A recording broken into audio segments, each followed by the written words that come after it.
Bonjour et bienvenue dans ce 5e épisode de la saison 3 de Tarotor. Si vous ne connaissez pas encore le principe de l'émission, nous allons utiliser le tarot pour découvrir le portrait de mon invité au travers de 13 questions. Un questionnaire reposant sur le monomythe de Joseph Campbell, une structure narrative ayant inspiré la majorité des blockbusters hollywoodiens et que j'utilise désormais pour vous faire découvrir mes invités.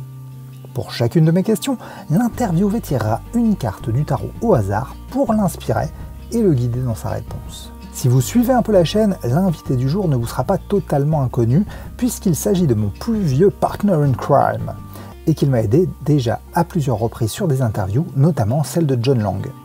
Et maintenant, je le laisse sans plus tarder se présenter. Salut, je suis Rémi Hoffman, réalisateur, scénariste, auteur de plein de petites choses diverses et variées, de la bande dessinée, du jeu, des films. Et voilà, donc j'ai gravité pendant longtemps dans le monde de la création. Et donc ravi de faire l'expérience Tarotor. À ce jour, si l'on ne devait retenir qu'un travail de Rémi Hoffman, ce serait, à n'en pas douter, Les Seigneurs d'Outre-Monde. L'un des rares longs métrages médiéval fantastiques réalisés en France, et ce, sans financement, grâce à l'implication de près de 300 bénévoles sur 10 ans de travail. Mais en dehors de ça, il a travaillé sur de nombreux autres projets en tant que monteur, avec des courts-métrages comme Amelie's Matrix, des publicités comme celle pour Dire J'adore, ou des clips comme Dead Cruiser de Kavinsky. En tant que réalisateur, il a créé des formats courts comme Nos Amis les Humains sur le travail de Bernard Werber, des publicités pour l'enseigne Mano Mano et des clips comme River Can Fly du groupe Cantis. Dernièrement, il a écrit un long métrage qu'il cherche à faire produire et surtout, il a créé la bande dessinée Spunk Runner, actuellement en cours de financement sur Ulule. Et pour inspirer Rémi dans l'interview d'aujourd'hui, nous avons choisi un jeu un peu particulier de ma collection, le Fablemakers Animated Tarot Deck de Camille Aeropagita et Misty Brown, ainsi qu'une grosse équipe de Hitpoint Press. Le jeu a été lancé par un crowdfunding en mai 2020 pour une livraison prévue en janvier 2021. Le jeu a été vendu au grand public à partir de novembre 2022 et je ne l'ai reçu qu'en octobre 2023, sachant qu'il venait déjà de lancer un nouveau tarot via Kickstarter. Je vous épargne les divers aléas d'après-campagne, mais cela compromet forcément ma relation avec l'objet et ses concepteurs. Cela ne nous aura sûrement pas échappé, la force de ce tarot réside dans l'animation de ces images. Un effet qui aura demandé un type particulier d'impression et de papier, mais aussi une conception plus complexe des images. Le style graphique est assez simple, probablement pour faciliter l'animation, mais très chaleureux. Les familles sont séparées par thématique et gamme chromatique. Les illustrations proches d'un Rider-Waite avec quelques subtiles variations. On notera par exemple que les cartes de denier se passent en Afrique, tandis que le bâton est en Asie, l'épée en Orient et la coupe, j'imagine, en Occident, l'information n'apparaissant pas dans le livret. Peut-être dans le livret secondaire, mais nous y reviendrons. La boîte est un beau coffret bien rigide, rehaussé d'encre argentée. Les cartes sont très épaisses à cause du procédé d'animation, mais surtout sont recouvertes d'une fine pellicule plastique qui ternit les couleurs. Ce film peut être retiré, mais la texture permettant l'hologramme se révèle alors et elle est particulièrement désagréable au toucher. L'autre petit souci de cette épaisseur, c'est qu'il est très compliqué de manipuler le jeu en entier. Le livret est de très belle facture, entièrement en couleur et très accessible pour les débutants. Un gros regret cependant, ce livret ne parle absolument pas de la partie Fablemaker de ce tarot, ce qui est pourtant son nom. Pour obtenir ces informations, il faudra acheter un deuxième livret qui n'est accessible qu'en prenant la version box 7 du jeu au double du prix ou en achetant le livre en PDF pour la modique somme de 37,95 €. Vous l'aurez compris, j'aurais aimé apprécier ce jeu à sa juste valeur, mais en tant que client, je ne me sens vraiment pas respecté par certains choix éditoriaux. Toutefois, je reconnais la beauté de l'objet et la créativité de la démarche. Donc si vous êtes séduit, faites-vous plaisir. Et maintenant, voyons ce que le Fablemaker Animated Tarot Deck va nous dévoiler de l'histoire de Rémi. Question 1. Le monde ordinaire. Quelles sont tes origines? Première question, je dévoile la première carte. Il s'agit du jugement. Donc on a une jolie carte et un petit style un peu minimaliste, très épuré, un peu manga peut-être on pourrait dire un peu. Et alors c'est très très chouette ce jeu de tarot puisqu'en fait tout est animé. Et donc là on a une petite animation en 3-4 images avec la cape qui bouge, un personnage tel un ange avec une trompette qui joue et qui illumine de sa musique et de sa lumière toute une population qui est enfermée dans des boîtes. Et il y a la montagne derrière, on dirait un peu une pub Evian, les petites montagnes, avec des petits arbres. Et voilà, ils ont l'air très contents et reçoivent la lumière à bras ouverts.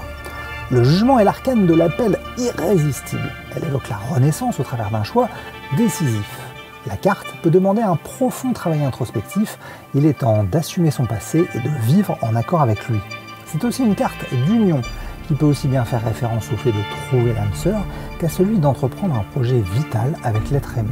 Enfin, l'arcane peut rappeler la naissance du consultant.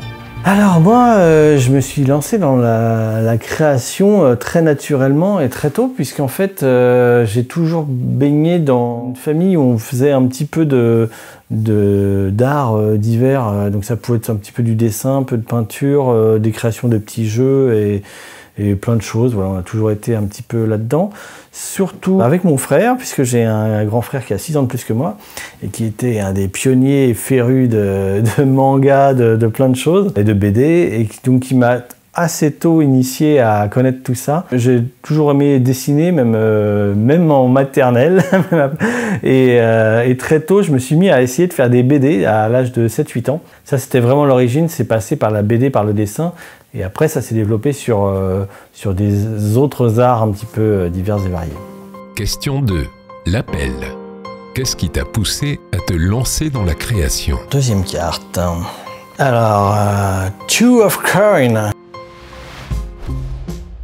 Alors là, on voit un personnage africain, je dirais, qui porte un grand drap type boubou à carreaux, qui fait des mouvements avec les mains, qui fait un espèce de signe infini doré, avec 2 pièces dedans qui ont des symboles de pentacle dans les mains.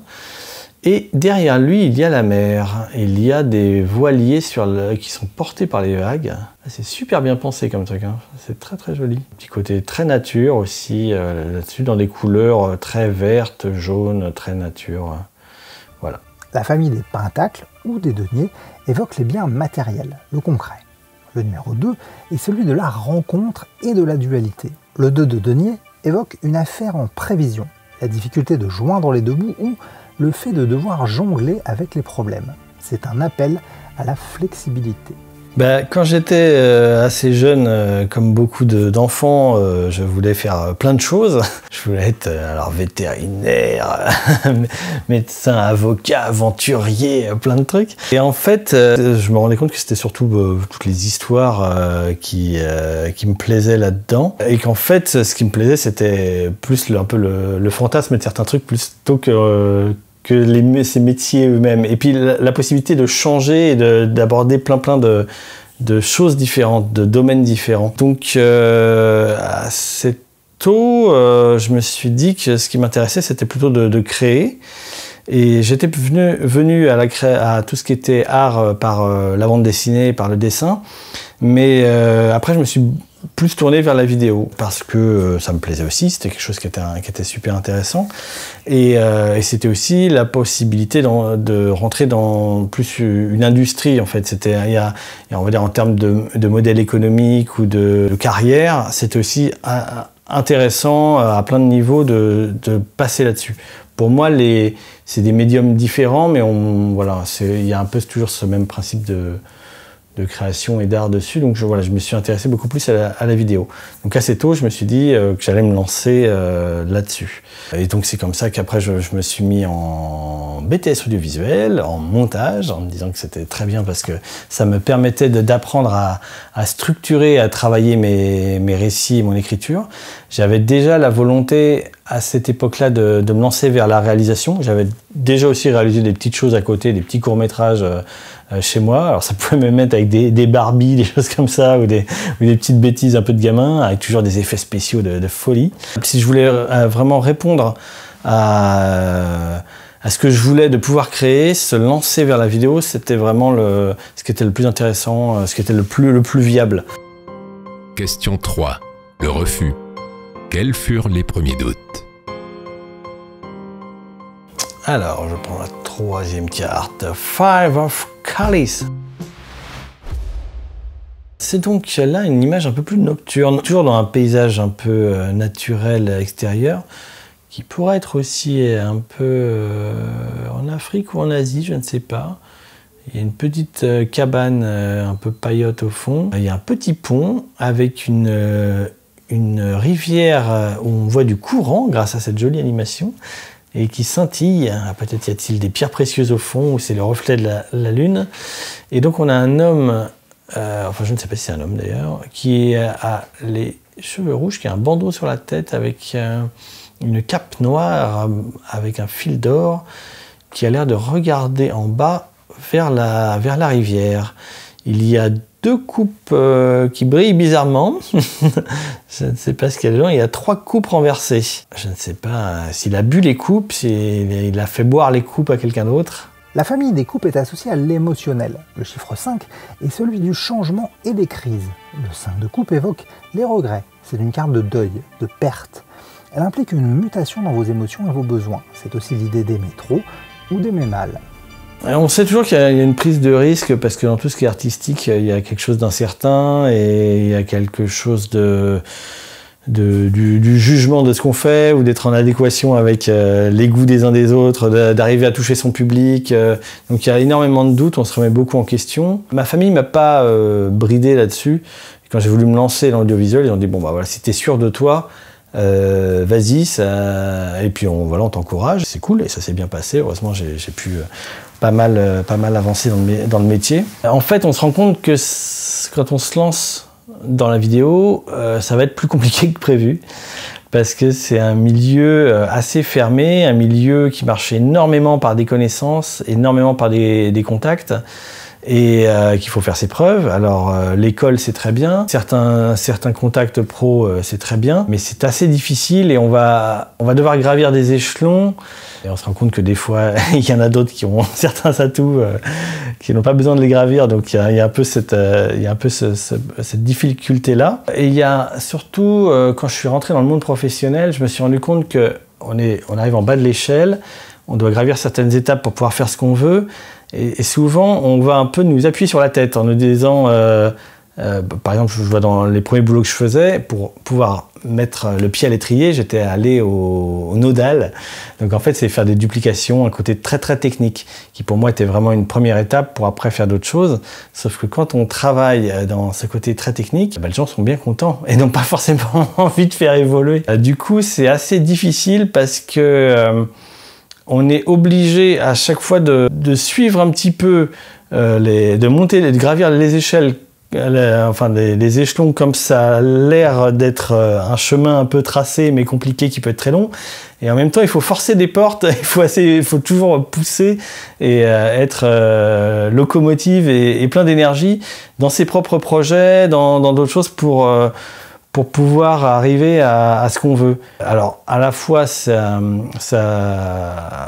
fait poser plein de questions sur la difficulté de ce qu'on veut, et en même temps, après, c'est aussi une force, et puis on l'apprend. Après, c'est un rythme de vie où on sait qu'on veut atteindre tel objectif, ok, on s'y lance. Voilà.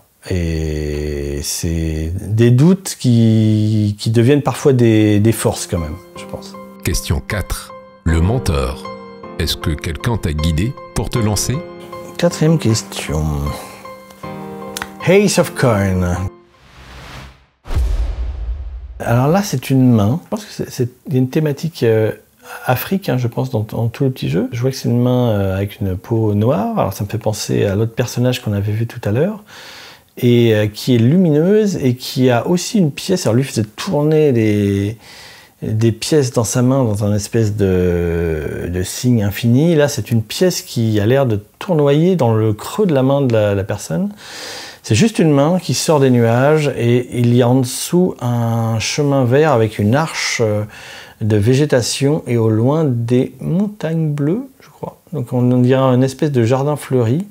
Donc il y a une espèce de relation entre cette pièce pentacle qui dégage de la lumière et la nature en dessous. L'as symbolise le potentiel brut. L'as de denier évoque le fait d'avoir les pieds sur terre, d'être réaliste, mais aussi les opportunités à venir. C'est une carte de stabilité qui porte ses fruits.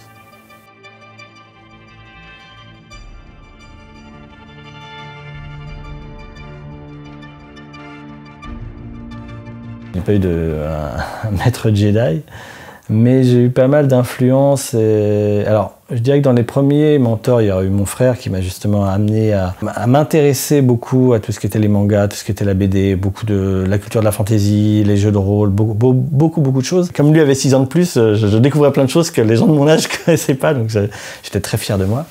Donc ça m'a permis d'avoir pas mal de connaissances. Après, ça a été certains artistes... Donc je parlais de Franck Margerin, qui a été une grosse influence et que j'étais très fier de rencontrer lors d'un festival d'Angoulême, bien plus tard. Il y a eu aussi des artistes dans les mangas, je me rappelle qu'il y avait Masakazu Katsura, où j'aime beaucoup le tracé, qui faisait des BD un peu... à la fois fantastique et un peu à l'eau de rose, on va dire, mais il y avait un côté avec des personnages féminins qui était intéressant, la façon dont c'était traité. Alors certains diront que c'était hyper sexy sur plein de choses, pourquoi pas, mais c'était aussi intéressant la façon dont il traçait les personnages. Et je sais que je m'en étais beaucoup inspiré quand je me mettais à dessiner. Après, il y a eu, je m'étais mis un petit peu à faire... à écrire des nouvelles, à écrire des petites parodies. Je sais que voilà, on faisait énormément de petits gags, de petits jeux, de nouvelles, plein de choses. Alors il y avait des influences diverses et variées. Je sais qu'avec mon frère, justement, on aimait faire des détournements. Donc faire par exemple les histoires de Oui Oui, version dark, les histoires plein de parodies comme ça, des parodies de radio, plein de choses. Et ensuite, il y a eu comme influence Alex Pilote. C'est assez rigolo parce que Alex Pilote, donc, qui a fait France 5, qui a fait Bitoman. Et ça a été quand même un espèce de petit déclencheur parce que, en gros, ça montrait que c'était possible. Des gens qui étaient complètement amateurs, qui étaient complètement fans de plein de choses que nous on aimait, qui étaient dans la culture des mangas, des animés, des jeux, qui étaient quand même très décriés à l'époque. Hein. On se rappelle de ce qui était dit par rapport au Club Dorothée et à plein de choses.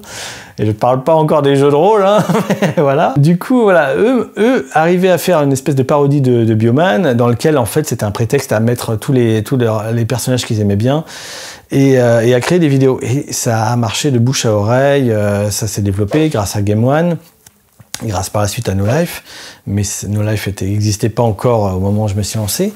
Mais je me suis dit, voilà, si eux y arrivent à réaliser leurs rêves alors qu'ils partaient aussi de rien et n'étaient pas forcément du milieu du cinéma, de l'audiovisuel, c'était possible. Ça a été un petit tremplin et après ça a été aussi avec la création de No Life et quand on a fait Les Seigneurs d'Outre-Monde, on a pu justement entrer en contact et même on est en amitié et travailler ensemble et tout, donc ça a été super par rapport à ça, de croiser mon mentor et de participer, de travailler avec. Donc mentor indirect, on va dire. Je cherche s'il y a d'autres influences, d'autres personnes qui auraient pu me pousser comme ça en tant que mentor. C'est difficile à dire, il y a des artistes que j'ai beaucoup aimés, des Tim Burton, à la grande époque, un peu moins maintenant, des Peter Jackson, des Frank Miller, Alan Moore, il y a eu plein d'auteurs dans plein de domaines, mais voilà, peut-être pas un gros auteur sur lequel je pourrais poser un nom complet. C'est vraiment une influence venant de divers biais, quoi. Question 5. Le passage du seuil. Quel a été pour toi le point de non-retour? Ouais. Ah oui. Four of Coin. C'est en Corse, dans un village africain, avec un peu plus de sable. Il y a un peu de végétation au fond. On a des espèces de bâtiments comme ça, un petit peu carrés, faits d'amas peut-être de terre cuite. On a un personnage qui a un pentacle sur la tête, qui serre fortement contre lui une autre pièce avec un pentacle, et qui est assis sur quelque chose. Il est dans une espèce pas de robe, mais de drapé, et les deux pieds avec des tongs, comme moi actuellement, sur deux pièces dorées, toujours avec des pentacles. Le chiffre 4 représente la structure, la solidité. Le 4 de denier peut donc ainsi évoquer le besoin de thésauriser, de bien veiller sur ses acquis, ou au contraire, nous mettre en garde sur une trop grande rigidité qui nous paralyserait. Il y a plusieurs étapes, alors je ne sais pas si il y a plusieurs points de non-retour. Il y en a qu'un. Non, bah, après il y avait le fait de franchir le pas d'aller en BTS et une fois sortir mon BTS de me lancer vraiment dans la vie active. Donc c'était un peu ce côté technique et en même temps je m'étais mis à la fac en licence de scénario et critique, ce qui me permettait d'avoir un côté très technique par rapport au boulot qui prolongeait ce que j'avais appris en BTS qui était technique et artistique et d'avoir vraiment un autre côté artistique qui faisait un bon complément. Bon après j'étais crevé parce que techniquement c'est-à-dire que pendant un an je bossais en 3-8 et j'allais à la fac en même temps. Bref, ça c'est pour le côté boulot et après ça s'est développé donc d'un côté très technique à assistant monteur, réalisateur, voilà. Mais à côté de cela, il s'est trouvé que je m'étais lancé à bosser surtout en montage sur des petits courts-métrages d'horreur et c'était assez rigolo. Et un jour est tombé un petit peu par hasard un gros long-métrage amateur, l'Ordre Sith, qui était un fan-film Star Wars. Et à la base, moi, je venais juste pour aider un petit peu au tournage et puis donner des conseils et aider à la technique.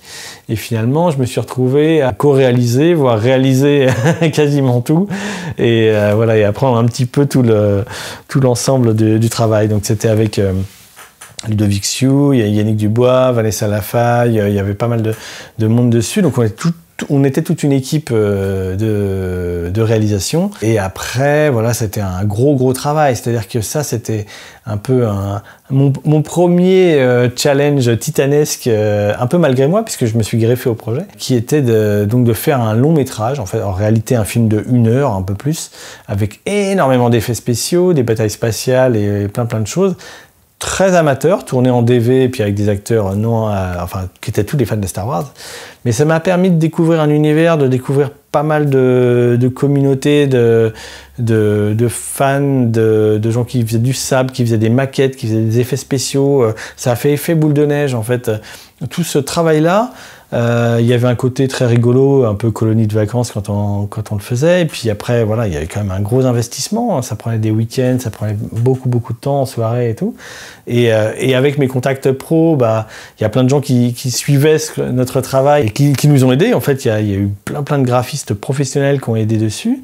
Et avec tous ces défauts, cette œuvre-là, en fait, m'a pris énormément de temps.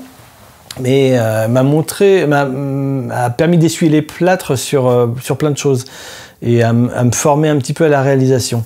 Alors à la fois c'était un super projet parce que il y a eu une grosse émulsion dessus. D'ailleurs on a eu des diffusions télé, on avait des journalistes, on a eu des journaux, on a des journaux télé, on est passé sur Canal. Enfin il y a eu plein de choses autour de ce projet et à la fois c'était je m'étais lancé dans un projet pharaonique qui faisait que je n'ai pas fait des courts-métrages tout de suite à côté, d'autres petits projets qui auraient été aussi formateurs différemment, peut-être plus progressivement. Donc c'était un bien et un mal en même temps, puisque ça prenait beaucoup de temps. Mais c'est ce qui m'a permis de me roder à un autre exercice qui a été ensuite la création du film Les Seigneurs d'Outre-Monde, qui là était vraiment mon bébé. Ouais, donc qui était un projet qui a duré aussi 7-8 ans à être fait, 3 ans de tournage, donc étalé les week-ends et tout ça, avec plein de pros, de non-pros, on était 200, 300 dans l'équipe, ça dépend comment on compte, si on compte tous les musiciens, tout ça, et qui a été vraiment un gros projet. Donc là, pour le coup, je m'étais encore lancé pleinement dans le grand bain, voilà, avec un point de non-retour là, amplement franchi. Et voilà. Question 6. Les gardiens du seuil. Quelles ont été les premières épreuves à traverser pour t'accomplir dans ta carrière? 6e question. Page of Wands. C'est aussi très joli. Alors là, c'est un peuple un peu plus asiatique. Là, donc c'est une image très jaune et rouge avec un personnage qui regarde son bâton et il y a une espèce de lumière ou de serpent de lumière qui monte sur le long du bâton et en haut il y a une petite lumière comme un petit feu d'artifice, ça tournoie, c'est aussi très joli. Voilà, un personnage vu de profil qui contemple son bâton et il est dans le désert, on voit de la poussière, des dunes, voilà. La famille des bâtons est celle de la passion, de l'énergie. Le valet est la figure de l'initiation. il découvre tout juste les valeurs de sa famille. Le valet de bâton est celui de la passion, des nouvelles perspectives, de l'exploration. La carte évoque le manque de maîtrise, le valet ouvre le chemin.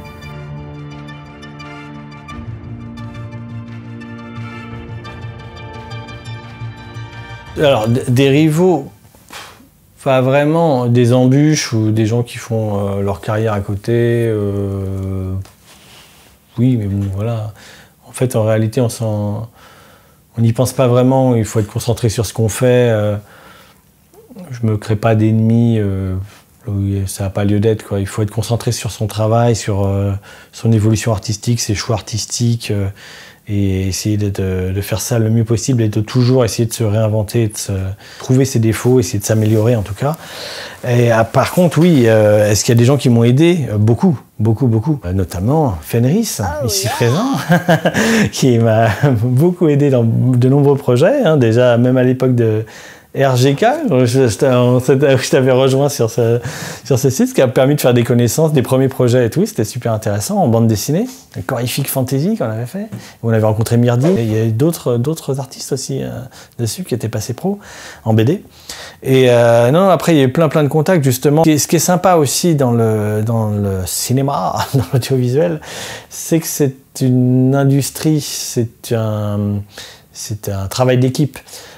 Donc on fait énormément de rencontres, des rencontres à tout niveau, que ce soit les techniciens, des artistes, des comédiens, des fois des métiers qui n'ont rien à voir avec l'audiovisuel, des forgerons, des couturiers, des dresseurs d'animaux. Donc ça a été plein de rencontres enrichissantes en fait. C'était un petit peu ce que je voulais à la base quand je m'étais lancé là-dessus, c'était toucher à tout. J'ai toujours été un peu touche à tout. Donc ça c'était vraiment super. Et oui, il y a eu plein de gens qui m'ont aidé, qui m'ont soutenu parce que les projets les bottaient, ils étaient intéressés, ils voyaient que je pense que je faisais ça sérieusement, en tout cas que je faisais ça à fond, que j'allais pas lâcher, et du coup ça fait effet boule de neige, quoi. Je pars toujours du principe de cette expression-là, c'est une équipe est à l'image de son capitaine.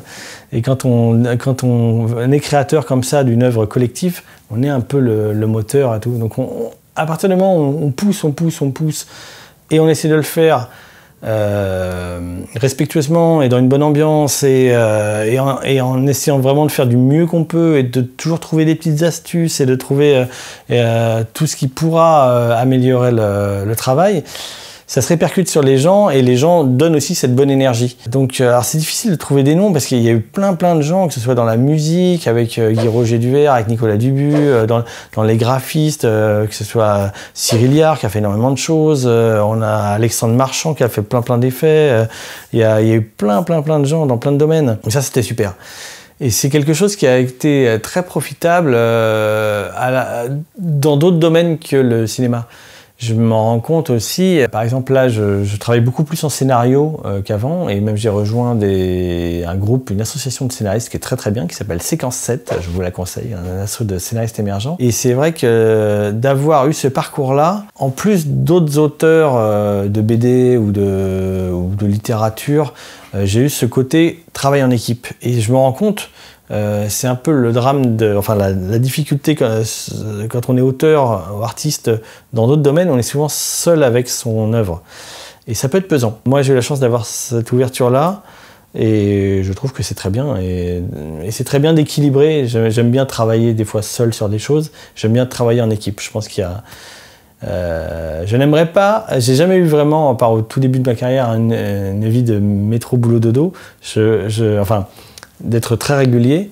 J'ai toujours bossé par vagues et j'aime bien ce côté parfois être pendant un certain temps seul à travailler et parfois être dans l'effervescence du travail en équipe ou des salons, des festivals ou de plein de choses, quoi. Quel que soit le support, le domaine dans lequel je travaille. Et c'est beaucoup de rencontres, beaucoup d'aide, beaucoup de soutien et des gens qui m'ont aidé sur certaines œuvres et que je retrouve après sur d'autres œuvres qui parfois n'ont rien à voir. Et c'est assez rigolo, ouais. Il y a toute une évolution là-dessus. Et c'est bien. Et je sais que ce qu'on a fait a marqué des gens aussi. J'en parlerai peut-être dans une autre question, mais des fois ça a été des tranches de vie carrément. Quand on fait des choses aussi intenses qui prennent beaucoup de temps, ça devient une part de notre vie en plus d'être une création. Question 7. L'approche. Y a-t-il eu des préparatifs particuliers avant ta première réussite créative? Ace of Sword.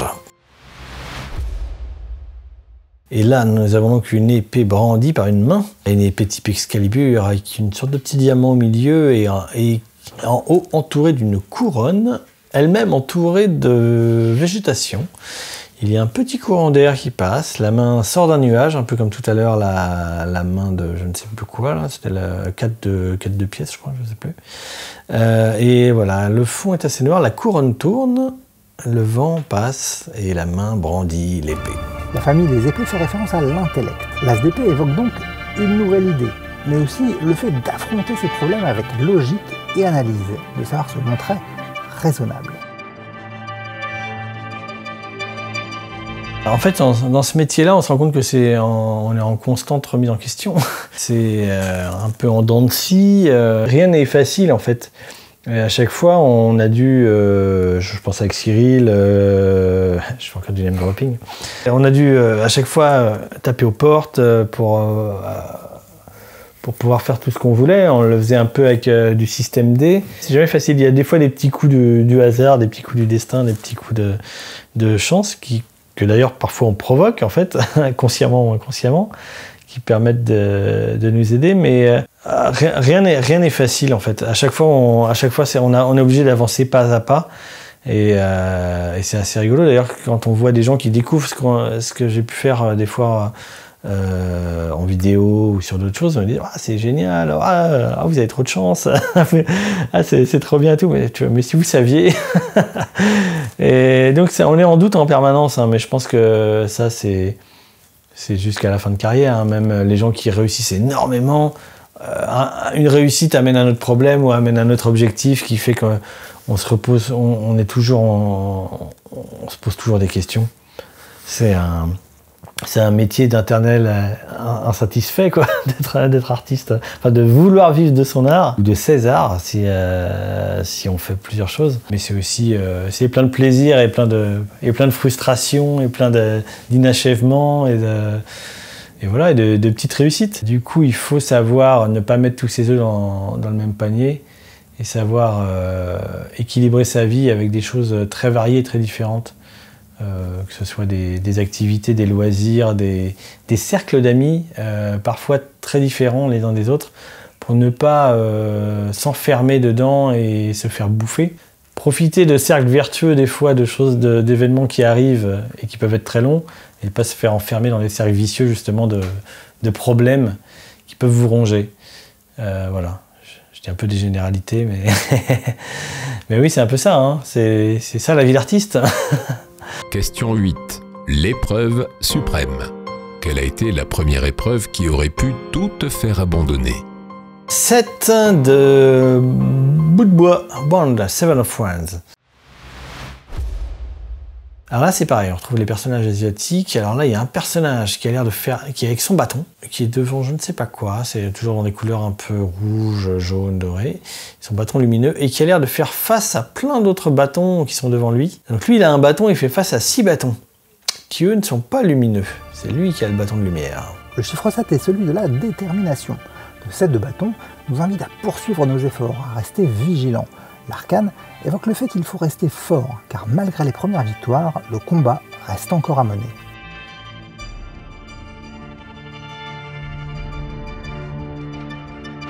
Il y en a plusieurs, mais on va dire un espèce de contre-coup qui est intéressant. C'est par exemple avec les Seigneurs d'Outre-Monde. Les Seigneurs d'Outre-Monde, ça a été donc une espèce de dynamique qui est montée crescendo jusqu'à la sortie du film en 2016, donc 7-8 ans de travail. Et après, il y a eu toute une autre phase à laquelle on n'était pas forcément prêt et à laquelle on arrivait un petit peu usé, parce que il y avait beaucoup de choses à faire, qui était toute la diffusion, la vie du film, qu'on a fait quand même. Donc on a eu des festivals, quelque chose, mais on n'était pas forcément tout le temps armés pour. On a même des diffusions télé, on a fait des DVD, des Blu-ray, des tas de salons, des tas de choses. C'était très très bien. Mais la difficulté, c'est que une fois qu'on a fait ça, qu'est-ce qu'il y a derrière ? Sachant qu'on était hors norme, puisqu'on était une création amateur long métrage, mais avec pas mal d'effets spéciaux, on n'était pas complètement amateur, on était un petit peu ambivalent. C'était difficile après de pouvoir rebondir derrière sur autre chose. Ou alors il fallait continuer l'univers, donc on avait essayé aussi avec des livres. Le livre écrit par Fenris qui était La geste d'éloigne qui continuait l'univers. On avait pensé à du jeu vidéo, on avait pensé à de la BD, on avait pensé à plein de choses. Mais c'était un petit peu compliqué à la fois d'arriver à repartir sur un projet aussi gros ou sur autre chose dans un autre univers ou de continuer celui-là. Est-ce qu'on avait vraiment envie ? On était un petit peu entre deux feux et cette période-là est arrivée en 2017-2018 et sachant on travaillait à côté, donc il fallait développer d'autres choses et assez vite il y a même eu la période un peu Covid qui a un peu tout coupé. Donc voilà, ça a été un petit peu une période un peu bizarre d'après une grosse énergie, beaucoup de rencontres, plein de choses mises en place, d'arriver à rebondir derrière, soit dans le même thème que les Seigneurs d'Outre-Monde, soit dans des choses complètement différentes. Alors du coup j'ai essayé un peu les deux. J'ai essayé de développer sur les Seigneurs, il y a eu des petites choses. Il y a notamment un jeu vidéo qui était avancé, mais pareil, c'était très très compliqué. En fait, on se rend compte on s'est confronté à plein d'autres complications dans des domaines où on n'était pas forcément, on était moins maître, ou moins habitué que l'audiovisuel. Et après, j'ai essayé sur d'autres projets, de séries télé, de petits films, de courts-métrages, avec d'autres personnes, et on se rend compte que des fois, c'est pas forcément, on n'arrive pas toujours à avoir la bonne énergie au bon moment, où il faudrait vraiment arriver à se relancer dedans. C'est difficile quand on a accompli une grosse tâche de devoir réaccomplir la même derrière. Il faut un petit peu de temps et il faut voir si on a envie. Parce que le temps passe, on vieillit, on n'a plus les mêmes envies, les mêmes objectifs, la même folie du moment que quand on a, on va dire, à partir de 37, 40, que quand on avait, je sais pas, j'ai commencé l'Ordre Sith, j'avais 23 ans, 25 ans, les Seigneurs d'Outre-Monde, j'avais 28 ans, je crois, et je l'ai fini, j'avais 35, 36. Donc c'est pas les mêmes envies, c'est pas les mêmes objectifs, et voilà. Et voilà. Il y a des remises en question, je pense, qui sont un peu dues à des périodes, dues à des tranches d'âge, dues à des besoins, dues à des objectifs, et dues au fait que moi, j'ai toujours, depuis le début, j'ai toujours voulu faire plein de choses dans des domaines différents. Et le fait de faire les Seigneurs d'Outre-Monde, beaucoup de gens me demandaient de continuer dans les Seigneurs d'Outre-Monde à développer plein de choses, ce que j'avais à la fois envie, et à la fois j'avais envie de sortir de cet univers qui était plaisant, mais qui était très prenant aussi. Donc il y a des petites remises en question qui se font consciemment ou inconsciemment, et qui amènent ensuite à d'autres projets, parfois sous d'autres formes, qui collent plus avec ce qu'on veut à telle période. Notamment du retour vers la BD. mes premières amours, on va dire, avant le cinéma. Question 9. La récompense. Qu'est-ce que t'a apporté ta première grande victoire ? Question 9. 3 of Wands. Il y a beaucoup de Wands dans ce jeu. Alors cette fois-ci, je ne sais pas si c'est le même personnage, si ça fait une histoire. On remarque non, puisque c'est pas dans l'ordre. Le personnage se balade toujours avec son bâton. On dirait qu'il y a un petit oiseau, un petit truc qui est posé dessus, là, qui bouge. Puis derrière, il y a toujours ces espèces d'esprits ou ces lumières, ces feux follets qui ondulent. Et il y a 2 bâtons derrière lui plantés dans le sol, avec aussi des énergies. Donc là, à la différence de l'autre, il n'est pas en confrontation, il a l'air d'être avec ses bâtons qui l'accompagnent. Et face à lui, il y a une mer rouge, rougie par le soleil, avec des bateaux. Et au loin, une île montagneuse qui le regarde. Le 3 est le chiffre de la créativité et de la fertilité. Le 3 de bâton nous invite à relever des défis. Il explore de nouveaux horizons. Il faut aller de l'avant. La carte évoque aussi un foisonnement incontrôlé.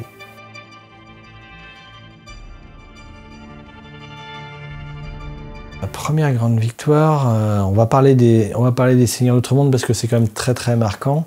C'est de se dire c'est possible.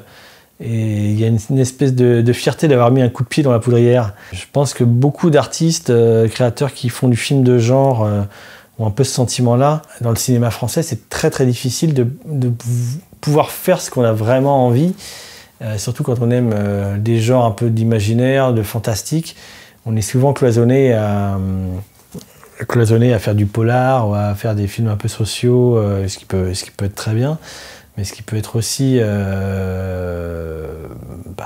peu loin de ce qu'on a envie de faire, ou dans des domaines dans lesquels on ne se reconnaît pas. Donc ça a été un vrai plaisir de se dire, ok, on sait que les portes du cinéma français sont assez fermées à ça, qu'on va nous dire, vous singez les Américains. Bon, on s'en fout, on le fait. Et c'est un vrai plaisir, quoi. C'est-à-dire qu'on outrepasse un petit peu des portes, des cases qui sont fermées. Donc ça, c'était intéressant. Et je pense que ça a fait du bien et ça a fait plaisir à beaucoup de monde qu'on arrive à faire ça, en fait. Je dis on, toute l'équipe, parce que c'est toujours une grosse énergie. Qu'on se dise, c'est pas grave. Peu importe, on nous dit que c'est impossible, on le fait quand même. Donc il y avait ce côté un petit peu rebelle contre la société, contre le système, à notre échelle. Mais ouais, il y a cette satisfaction-là, quoi, qui est du travail accompli. Mais c'est marrant parce que on est tellement tout le temps dans le bain, dans le jus quand on travaille, on a tout le temps la tête dans le guidon, que des fois on s'en rend pas compte quand c'est fini, quand c'est accompli. C'est un peu difficile des fois c'est avec du recul où on se rend compte de ce et avec les réactions des gens. Il y a des gens qui ont vraiment été marqués par ce qu'on avait fait. Je pense à plusieurs remarques, des gens qui connaissaient pas par exemple le médiéval et qui l'ont découvert en participant au film et qui après ont fait plein d'activités dans le médiéval. Il y a des gens qui se sont lancés dans le cinéma parce qu'ils avaient participé à ce qu'on avait fait. Je me rappelle d'un message que j'avais reçu qui était assez touchant. Une fois, on avait tourné à Falaise, en Normandie, près du château de Guillaume le Conquérant. Et c'est une scène avec des reconstitueurs normands dedans. Et voilà, on avait toute une scène de bataille. Et il se trouvait qu'il y avait du public, parce qu'on avait fait notre tournage en même temps qu'un événement avec du public.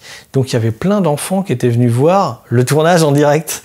Et pour qu'ils comprennent un petit peu ce qu'on faisait, on avait donné un petit peu des prospectus, envoyant vers le site internet pour dire, voilà, vous pouvez suivre les avancées du projet. Et des années après, il y a quelqu'un qui m'avait contacté, qui entre-temps était devenu donc adulte, et il me disait qu'il avait gardé le papier, il suivait tout le truc, et ça l'avait vraiment marqué, il s'était lancé dans l'audiovisuel suite à ça, et vraiment, ouais, il y avait des gens qui avaient vraiment été touchés par ça, quoi, qui avaient été impactés. C'est assez rigolo, hein. Des gens parfois que je connais ou que je connais pas, des gens qui faisaient partie de l'équipe ou des gens qui nous ont suivis, qui du coup pour moi étaient inconnus, mais c'était vraiment rigolo de voir les réactions en chaîne que ça peut avoir, des choses un peu qu'on contrôle pas, quoi. Mais c'était tout du positif. On a toujours eu des gens ça a été des sources de motivation pour beaucoup de gens, ce qu'on a pu faire avec de l'huile de coude. Question 10. Le chemin du retour. Comment s'est déroulé le retour à la vie ordinaire? Alors, reine de coin. On repart en Afrique, hein, les coins c'est en Afrique, j'ai bien compris que les wands c'était en Asie, les coins c'était en Afrique. On a une femme africaine avec une jolie robe fleurie, verdoyante, qui est dans un trône doré avec des têtes d'animaux dorés, on dirait des chèvres. Il y a un petit lapin blanc qui court devant, là, qui passe. Petit côté Alice au Pays des Merveilles. Et elle a aussi donc un denier qui tourne dans ses mains. Elle est dans un jardin fleuri avec des fruits et des feuilles qui passent. Et une nature verdoyante avec une rivière derrière elle. On dirait un peu une dame nature. Voilà, comme ça me fait penser à ça. La reine est une carte de maîtrise, mais plus réceptive qu'active. Il ne s'agit donc pas de soumettre l'élément, mais de l'accompagner.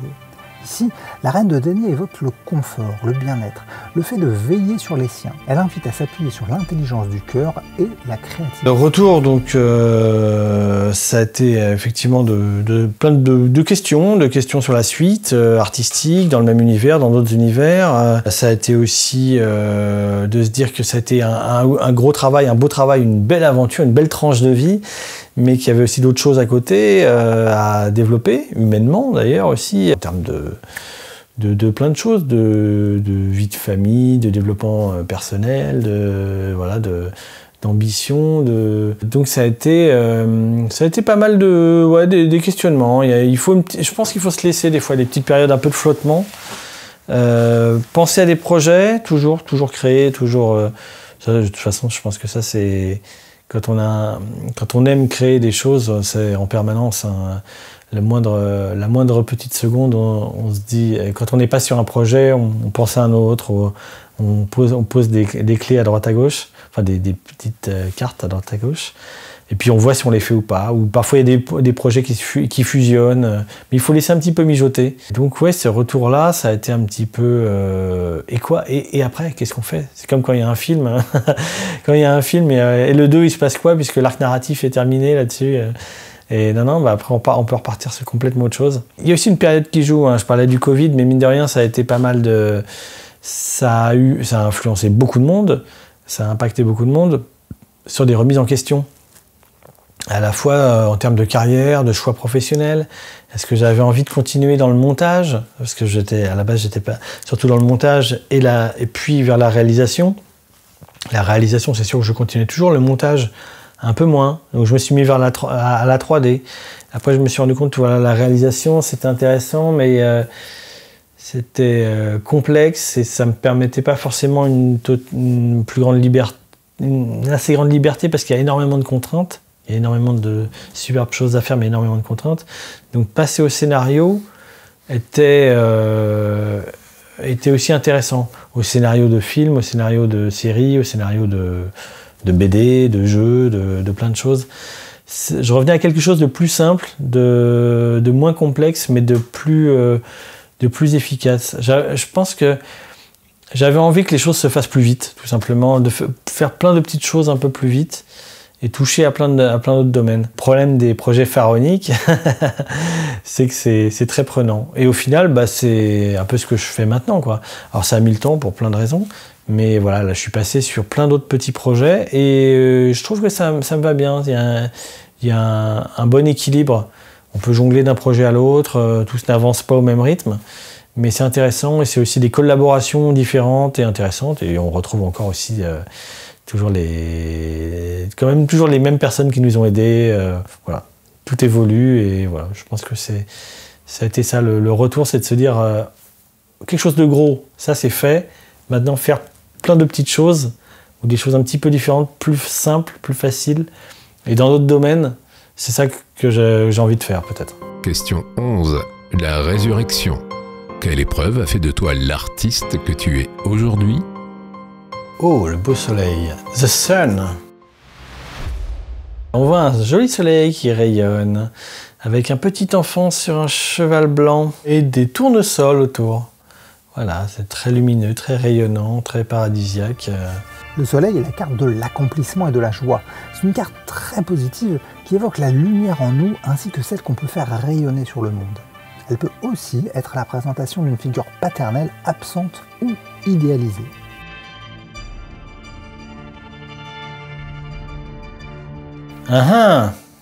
Quelle épreuve! Waouh! Je ne vais pas parler du Covid. Je parle souvent des Seigneurs d'Outre-Monde, mais parce que ça a été un gros travail de fond. Mais c'est vrai que justement, la fin des Seigneurs, ça a été justement un espèce de tournant, de choix, de se dire que voilà, maintenant qu'on avait fait ce gros travail massif, je préfère partir sur d'autres choses. Plus, qui me permettait de développer plus d'univers, plus de tonalités, plus de choses que j'avais envie de dire dans des genres et des styles très différents et dans des supports différents. Courts-métrages, jeux, BD, autres. Peut-être livre dont vous êtes le héros bientôt. Et jeux de société, ouais. Donc du coup, ça a été un tournant de se dire, voilà, cette chose-là, je l'ai faite. Et j'ai envie que les gens me voient aussi d'autres facettes de mon travail. Je pense qu'il y a une peur quand on est artiste, justement, d'être catalogué ou enfermé dans simplement un genre ou un style, alors qu'on peut faire plein d'autres choses. Donc je pense que c'est ça aussi qui est important. Je sais que... Qu'est-ce que j'ai fait moi? Après les Seigneurs, je m'étais même remis à la guitare, je m'étais même remis au dessin, je m'étais remis à la 3D, je m'étais mis à plein de choses. Il fallait que je me cherche dans d'autres choses et que j'apprenne toujours. Il y a toujours l'envie d'apprendre, de créer et d'apprendre constamment dans d'autres domaines. Je me suis mis au sport d'ailleurs récemment, au badminton. Je me suis flingué un bras, mais j'apprends. Donc je pense que c'est tout le temps ça, quoi. Il faut toujours garder une espèce de dynamique. Et donc la dynamique, ça peut être dans plein d'horizons différents. Ouais. C'est aussi des changements. Je parle un petit peu du Covid, mais le Covid, ça a joué sur tout le monde, sur plein de monde. Mais pour moi, qui était à côté de ça intermittent du spectacle, quand on a un creux de 1 an, 2 ans, où il se passe plein de choses, où on ne travaille plus directement, fatalement, on est un peu loin des yeux, loin du cœur. Et du coup, on doit aussi se réinventer à côté et repartir sur d'autres choses. Ce qui n'était pas un mal, parce que des fois, je parle en plus de mes créations, mais sur mon côté professionnel, comme ce que je fais en tant que métier alimentaire, on va dire, en plus de mes créations personnelles, est aussi artistique. Et technique et artistique. Tout est lié. Et le fait d'avoir eu un espèce de changement forcé, ça m'a aussi peut-être déclenché quelque chose. Je pense que il y avait une phase en tant que monteur et parfois même en tant que réal où je trouvais que je tournais un petit peu en rond et ça m'a permis de passer sur d'autres choses, quoi. Peut-être, alors je continue toujours l'audiovisuel et je fais plein de choses dedans, mais je m'en suis un peu plus écarté. Je pense qu'il y a des choses qui ont moins d'importance. Je pense qu'il y a beaucoup de gens qui bossent dans l'audiovisuel pour qui c'est vraiment... il n'y a que ça et c'est tout. Et en fait, c'est un peu dommage parce que ce qui est culturel, imaginaire, artistique, ludique, plein de choses, passe bien au-delà des créations audiovisuelles. Donc pour moi, ça a un peu moins d'importance tout ça. D'ailleurs, la plupart de tout ce qu'on trouve bien, beau, enfin de beaucoup d'œuvres qui marchent en cinéma, en télé ou autre, sont en réalité tirées d'autres œuvres qui ont marché dans d'autres domaines.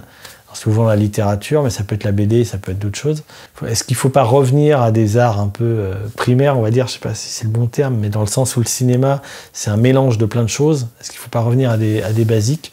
Un peu. Mais encore une fois, tout en ne mettant pas ses œufs dans le même panier.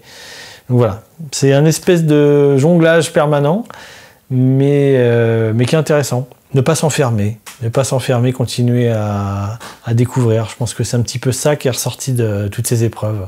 Question 12. Le retour avec l'élixir.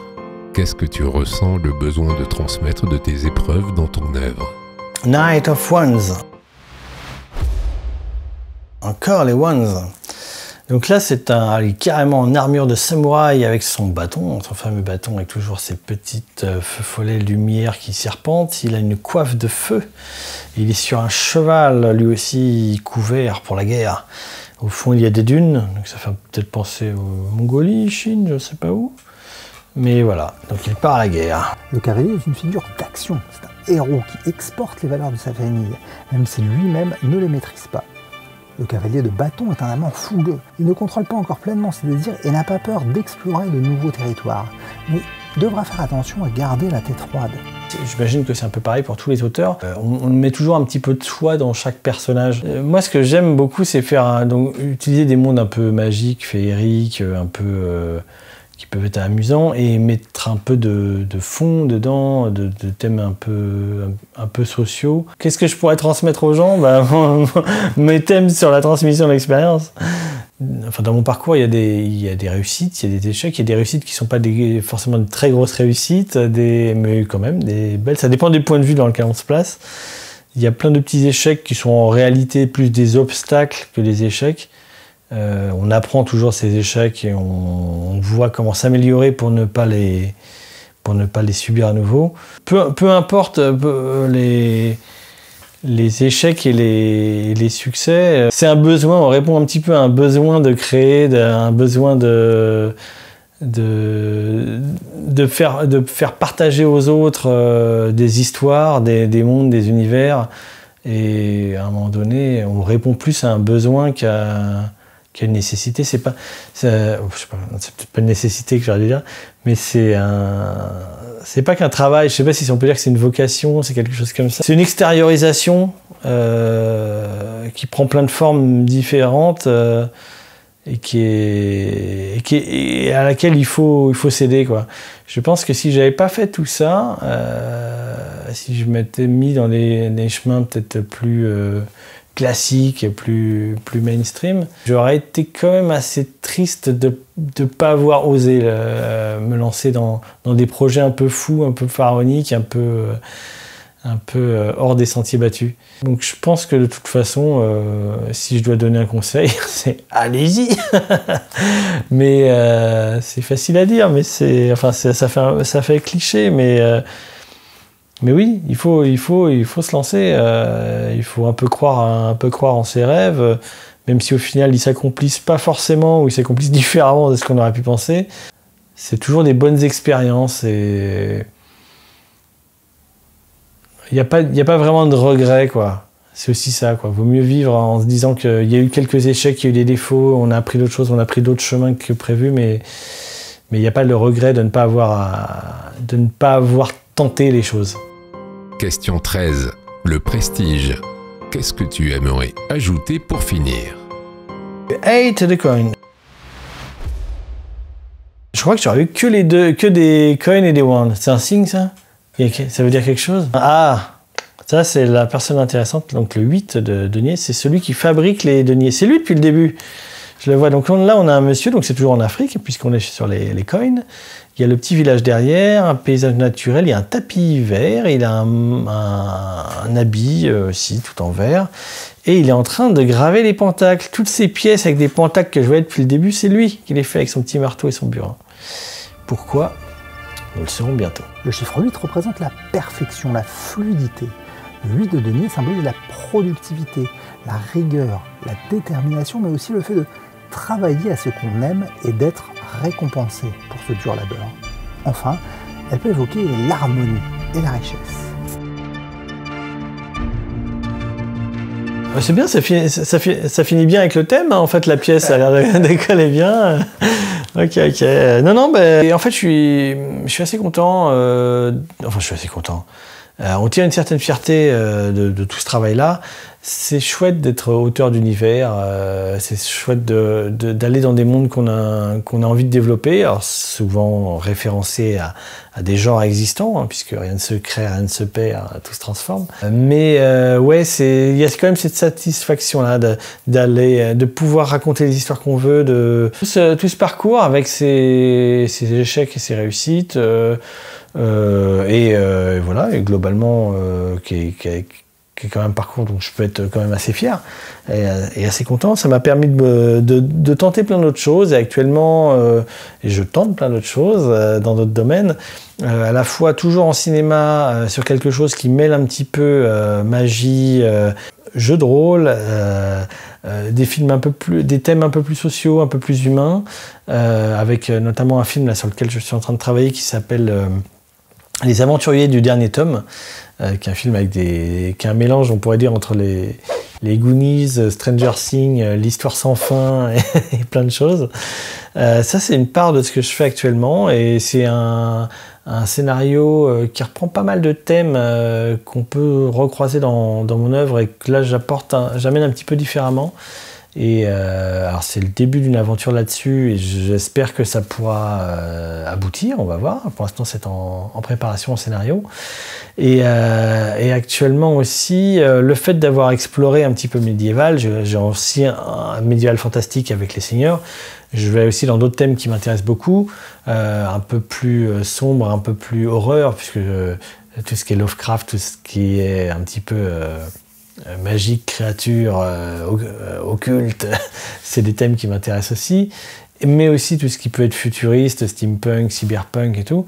Donc là, actuellement, voilà, je travaille un petit peu sur des thèmes un petit peu de l'étrange. Mais aussi, là, j'ai un beau projet donc, qui sort un petit peu de ce que je faisais avant en vidéo. Et puisque là, je reviens à mes amours avec de la BD, mes premières créations, avec Guillaume Albin, puisqu'on travaille actuellement sur Spunk Runner 2066. Oh, vous aviez vu ça depuis le début? Actuellement, c'est le gros projet. Voilà, c'est donc un projet un petit peu décalé, reprenant justement des petits lutins dans le genre, dans un style très enfantin qui parlera à tout le monde, et des mondes un peu futuristes, un peu étranges. Ça mêle, tout marche un petit peu sur le décalage et le mélange des genres.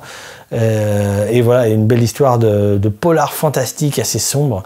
Et on est très content, c'est un gros travail sur lequel je suis depuis 2 ans maintenant.